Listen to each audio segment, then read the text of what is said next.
So in this slide, we will consider the types of risk a company faces, and we'll also look at the strategic and operational risk.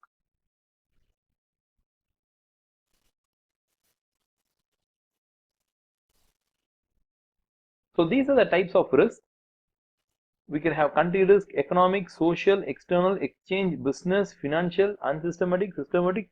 The list is actually endless. And that too, we can't say that these are the only risks which a company is facing.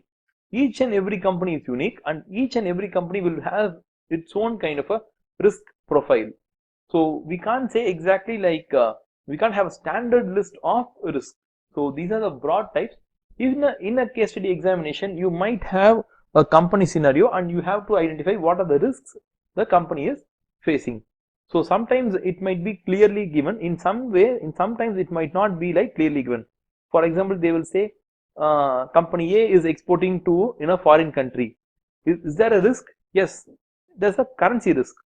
Okay, they might simply say that uh, the company is trying to export to another country, okay, which is like which is ruled by a autocratic leader, okay.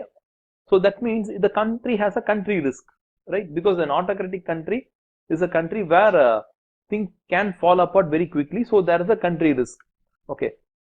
Or they might say that in the company A is operating in an environment where the cost of materials is like quickly rising. It means that that's a purchasing power risk, okay, or inflation is there in the country. So it's about the information is hiddenly given. It's up to the student to find out what is the risk the company is facing. So for this, you have to read the newspapers. So here we will quickly cover about two very important risks. One is called a strategic risk and the other one is operational risk. So first we will consider about the strategic risk. A risk which has to be dealt only by the top management. If top management fails in forecasting or preparing for this kind of a risk, then it is called a strategic risk because it's a mistake which is done at the top level.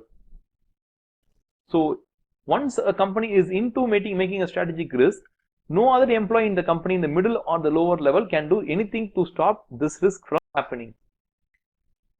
So an example of strategic risk is Kodak. So this slide tells you why Kodak failed, okay, and what would have been the possible kind of answers which Kodak company could have given, okay, for not entering into the digital photo business. That is a strategic mistake. So actually the digital camera was invented by Kodak, okay, way back in 1970s with a resolution of 0.1 megapixel, but the company which invented itself never adopted that technology. That is a very strategic mistake. They should have considered it over a period of time whether they have to change their business model. So this company never changed their business model and did a strategic mistake, and finally the company got wiped out.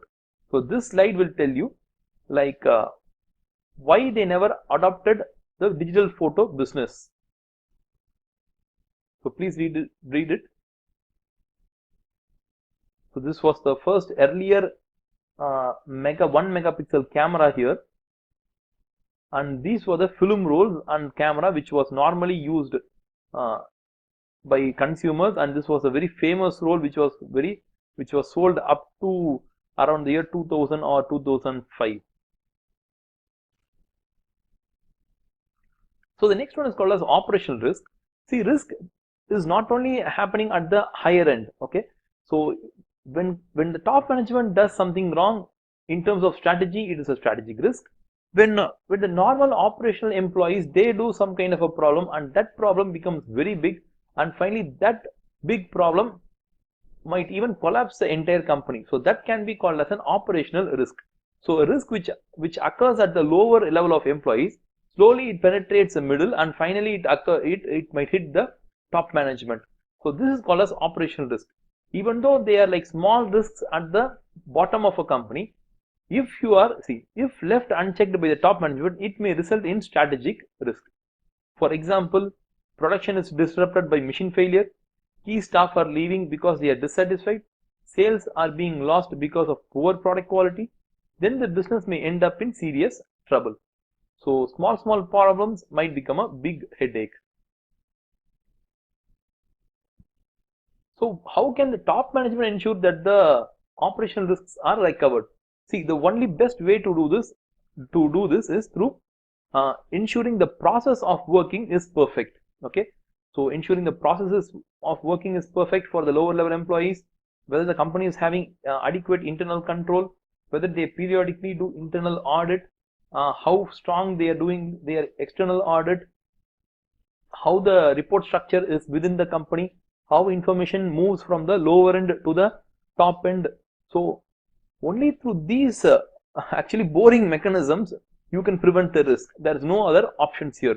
So you can't motivate employees to be honest or anything. That doesn't work. And that too, it is not like dishonest employees bring you the trouble. Even honest employees, if they do their work wrongly, even that can create a lot of problems here. So it is not about cheating the company, lower level management cheating the company. The top management should set a process through which the lower level management can be operated and controlled. So that's how it has to work. So however, it is responsible for ensuring that control systems can deal appropriately with risks. So that's what the top management should do. The board may establish a risk committee, and the risk committee is likely to assess the operational risks in aggregate. So what happens is, apart from the concepts which we saw, like internal control, internal audit, external audit, okay, management reporting, apart from this you can also have a risk committee, okay, which has a separate mandate of seeing where the risk lies in company. Okay, so that is about the risk committee's work. So we'll see an example of operational risk. Example one is Maruti Suzuki. Maruti Suzuki cars, okay, it's an automobile company, recalls nearly 70,000 cars to repair harness fitment. So that's a kind of a component in a car, and that component has been fitted by the employees.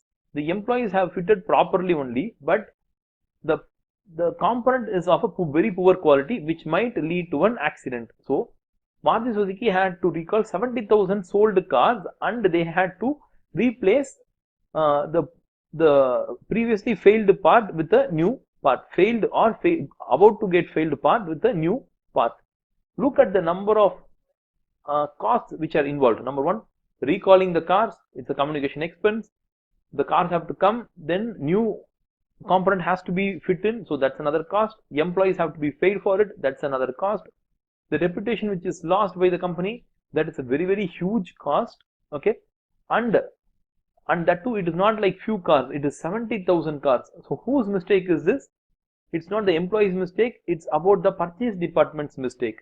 So they have not purchased it properly, and this company, Maruti Suzuki, should ensure that there should be a procedure and policy, like whichever company has supplied this component, okay, Maruti Suzuki has to file a huge case and has to win a huge amount of compensation amount. So it's a small problem. If unchecked, it might be a really serious issue. For example, if 70,000 cars are going to crash or meet with an accident, Maruti Suzuki had to close their company. So that it is that serious. Or two, I think example 2 you can read it by yourself. So it is a very small risk, but it has even led to a resignation of a CEO and a chairman. So this is how seriously even operational risks can be. You can reach me at my website wowacademics.com, or you can also see my Quora answers. I am active in LinkedIn and in Facebook page, so you can visit at these places. If you just type Sham Prasad and Wow Academics, you will get all these links in Google search itself. And if you like this video, give a like, share to your friends, and if you feel that any points we have missed in this video, you can post it. We will try to give an answer to you in the comment section itself, or we'll also create another video for you. So thank you for watching our video.